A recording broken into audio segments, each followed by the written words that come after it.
اللہ کی بندگی صرف نماز نہیں ہے. نماز، روزہ، زکوٰۃ، حج جو عبادات ہیں، اس کے ساتھ 4 شعبے اور بھی ہیں. ایمانیات کا شعبہ ہے، معاملات کا شعبہ ہے، معاشرت کا شعبہ ہے، اخلاقیات کا شعبہ ہے. یہ 5 کا نام دین ہے. اس میں حکومت بھی ہے، اس میں جہاں بانی بھی ہے، حکومت سازی بھی ہے، کردار سازی بھی ہے، افراد سازی بھی ہے، کاروبار، معیشت، ہر چیز اس میں شامل ہے. اسی طریقے سے اساتذہ کی تربیت، اساتذہ کو پہلے تربیت سے گزارا جائے، ان کو پورا بتایا جائے کہ کلاس کو کیسے کنٹرول کیا جاتا ہے. میں نے اس نے یہ بات کی کہ جو استاذ اپنے طلبہ کو کنٹرول نہیں کر سکتا، جس کا جی چاہ رہا ہے وہ آ رہا ہے، جس کا جی چاہ رہا ہے وہ نہیں آ رہا، جب جی چاہ رہا ہے آ رہا ہے، کوئی 5 منٹ تاخیر سے آ رہا ہے، کوئی 10 منٹ تاخیر سے آ رہا ہے، آ کر جو چاہے کوئی سو جائے، اونگتا رہے، آنکھیں بند کرتا رہے.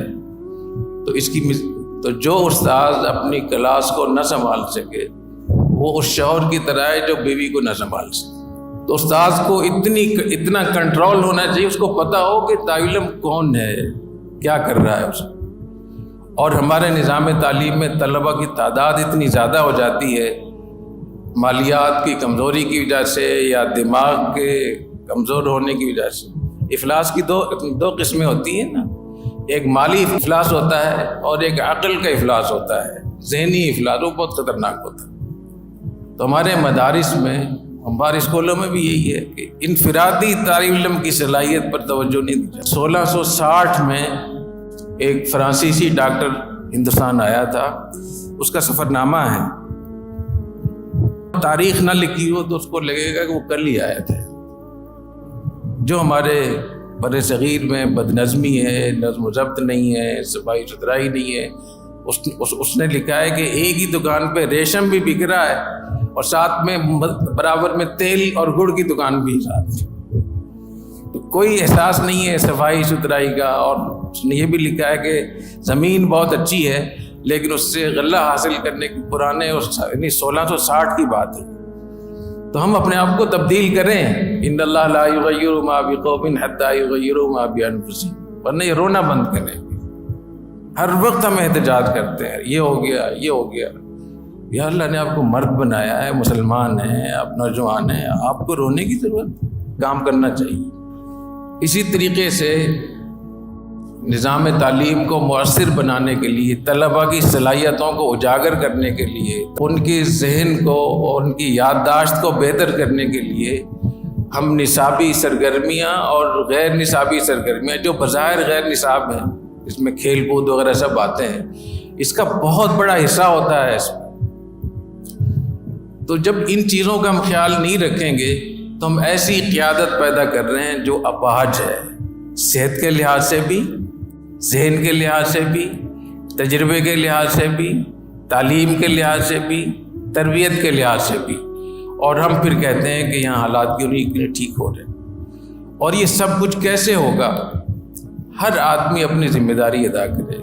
اس میں جو اس قسم کی تعلیم ہے، جو میں نے بتایا کہ یہ طریقہ تعلیم ہونا چاہیے، یہ اس کے اکاؤنٹس اور مالیات کا شعبہ اتنا مستحکم ہونا چاہیے، افرادی وسائل ایسے ہونے چاہیے، اساتذہ کی تربیت ہونی چاہیے، نگرانی ہونی چاہیے، طلباء کو ہم وزٹ کروائیں، ان کو ٹور کروائیں، ان کو مختلف سہولتیں دیں، ان سے ہم کام لیں، اسائنمنٹ دیں، ان کو لے کر جائیں، کسی کو بلائیں ان کے پاس.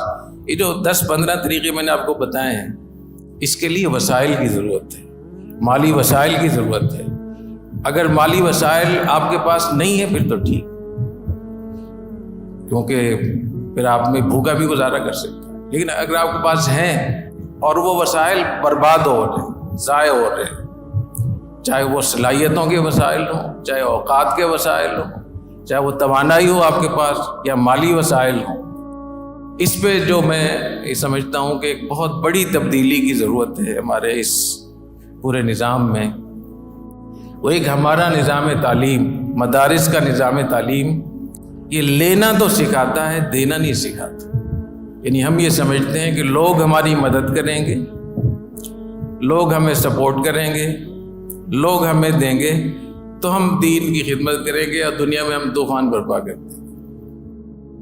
تو یہ جو سوچ ہے اس سوچ کو تبدیل کرنی ہے. اس سوچ کے ساتھ جتنے بھی آپ کو ٹور کرا لیں، جتنی بھی آپ کر لیں، میرے خیال میں نہیں ہوگا. اس کلچر کو تبدیل کرنے کی ضرورت ہے. اس ثقافت اور کلچر جو ہمارے ایک حصہ بن گیا ہے رہن سہن کا. جو ایسے طلبہ ہیں جو اللہ نے ان کو خود کفیل کیا ہے، وہ اپنا بوجھ خود برداشت کریں اور وہ ادارے کو اتنا موقع دیں کہ وہ آپ کی تربیت کر سکے. تو یہ جو یہاں فیس کی بات چلی ہے، یہ ہمارے مدارس میں بہت معیوب بات ہے، بہت بری بات ہے کہ بر صغیر میں جامعۃ الرشید نے ایسا شرمناک کام کیا ہے جو کسی نے نہیں کیا. تو بر صغیر میں انگریز 1857 میں آئے تھے. اس سے پہلے 1300 سال کیسے نظام چل رہا تھا؟ 1200 سال نظام تعلیم کیسے چل رہا تھا؟ اس میں خود کفالتی نظام تھا. 3 قسم کے مدرسے ہوتے تھے. ایک وہ جو حکومت کے ماتحت ہوتے تھے، ایک وہ جو اوقاف سے انڈاؤمنٹ سے چلتے تھے، اور ایک وہ مدرسے تھے جو لوگوں نے خاندانی مدرسے بنائے ہوئے تھے. یہ ہماری برادری کا مدرسہ ہے، فلاں نواب صاحب کا مدرسہ ہے فلاں. اور اس میں جو بہت بڑا طبقہ ہوتا تھا وہ خود کماتا تھا، خود محنت کرتا تھا. اس پہ کیسی کتابیں لکھی گئی ہیں کہ کسی نے کیسے محنت کر کے تعلیم حاصل کی، مزدوری کر کے تعلیم حاصل کی. تو پوری ہماری اسلامی تاریخ ہے سلف صالحین کی، مجددین کی. تو اس کو سامنے رکھتے ہوئے اپنے اداروں کو پیروں پر کھڑا کرنا، ان کو خود کفیل بنانا اور اپنے اخراجات خود برداشت کرنا، دوسروں پر بوجھ نہ بننا. جو آدمی دوسروں پر بوجھ بنتا ہے تو اس کو کیا حق ہے کہ وہ زمین پہ رہے. فبطن الارض خیر له من ظہر، پھر زمین کا پیٹ اس کے لیے بہتر ہے زمین کے پشت سے. تو دوسروں پر بوجھ نہ بنے. جامعۃ الرشید کے پاس جو وسائل ہیں یہ اگر زیادہ ہوں، اور تو جو ضرورت مند طلبہ ہیں، جو مستحق طلبہ ہیں، ان کی زیادہ خدمت ہوگی اور آپ کو اجر ملے گا اور آپ کو دینے کا ایک جذبہ پیدا ہوگا.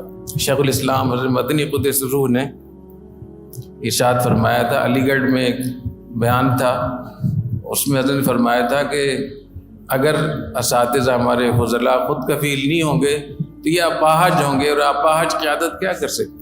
تو یہ بہت بڑی ناشکری کی بات ہے کہ اللہ نے آپ کو خود کفیل کیا ہے، آپ اپنا خرچہ خود برداشت کر سکتے ہیں، اور آپ ادارے پر بوجھ بنے ہوئے ہیں، اور اس کی وجہ سے آپ کے اساتذہ بھی پریشان ہو رہے ہیں اور سارا نظام بھی کمزور ہو رہا ہے. تو اس تبدیلی کو لانے کی بہت ضرورت ہے کہ جو نظام تعلیم ہے، اس نظام تعلیم میں جہاں جہاں جس تبدیلی کی ضرورت ہے اس کو تبدیلی کو. اور یہ شرعاً بھی جائز نہیں ہے کہ آپ ضرورت مند نہیں ہیں پھر اپنے آپ کو ضرورت مند ثابت کر رہے ہیں. مانگنا، محتاج ہونا، احتیاجی ظاہر کرنا، یہ تو اللہ تعالیٰ کے یہاں پسند نہیں. ہماری فقہ میں لکھا ہوا ہے کہ جس آدمی کے پاس ایک دن کی خوراک ہو، ایک دن کی خوراک ہو، اس کے لیے خوراک کے لیے، کھانے کے لیے مانگنا حرام. ایسی ہے نا مطلب. تو اپنے اندر تبدیلی پیدا کرے. پھر دیکھیں یہی طلباء جو جامعۃ الرشید میں ہیں، الحمدللہ ابھی بھی بہت بہتر ہے دوسروں کی نسبت، لیکن جو صحیح اس کے فوائد ہیں، جو مقاصد ہیں، جو ہم نے اتنی لمبی آپ سے بات چیت کی ہے، اس پہ اپنے اندر اپنے والدین کو بھی سمجھائیں اور والدین سے بھی بات کریں کہ اپنی تعلیم کو اہمیت دیں، اپنے بچے کو اہمیت دیں. اسکول کے بچے کو تو روزانہ پوچھتے ہیں، تو مدرسے کے بچے کو کتنا اس کو وقت دیتے ہیں. طالب علم اور اولاد یاد رکھیں، یہ محبت کی بھوکی ہوتی ہے. جی میں اساتذہ سے اور والدین سے خاص طور بات کر رہا ہوں. اگر والدین نے اپنے بچوں کو محبت دے دی وہ ٹھیک رہیں گے، اگر وہ نہیں دی تو وہ محبت باہر سے خریدیں گے جا کر. استاد نے اپنے طلباء کو محبت اور سرپرستی اور دھیان دیا تو وہ بہت کام کریں گے اگر آپ ان کو محبت، پیار، شفقت، سرپرستی، توجہ، ان کی اصلاح کا خیال آپ نہیں آپ کریں گے تو وہ آوارہ ہو جائے گا۔ تو والدین کو اپنے بچوں کو محبت دینی چاہیے، ان کی تعلیم کو اہمیت دینی، ان سے پوچھنا چاہیے، اور جامعہ الرشید سے باقاعدہ کوئی ایک نظام ہونا چاہیے۔ یہاں تحفیظ میں تو ہے ماشاءاللہ، درس نظامی میں بھی اگر نہیں ہے تو اس کو کرنا چاہیے کہ باقاعدہ والدین سے رابطہ ہو، اس کو پتہ ہو کہ میرا بیٹا کیا پڑھ رہا ہے، اس کے نتائج کیا ہیں۔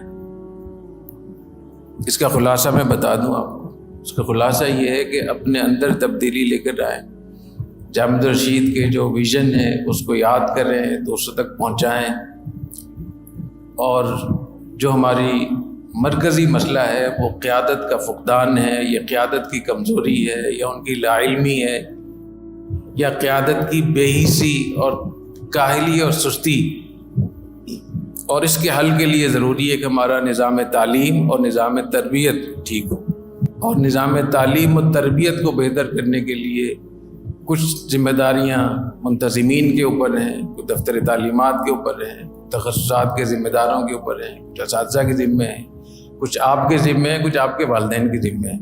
یہ سب مل کے جب اکٹھے ہوں گے کسی ایک بات کے اوپر تو اس کا جو نتیجہ آئے گا وہ بہت اچھا ہوگا۔ اور اگر کوئی گاڑی کو آگے کھینچنا چاہتا ہے، کوئی پیچھے کی طرف دھکا لگا رہا ہے، کوئی بائیں طرف لے کر جا رہا ہے، کوئی دائیں طرف، تو وہ گاڑی کیسے چلے گی؟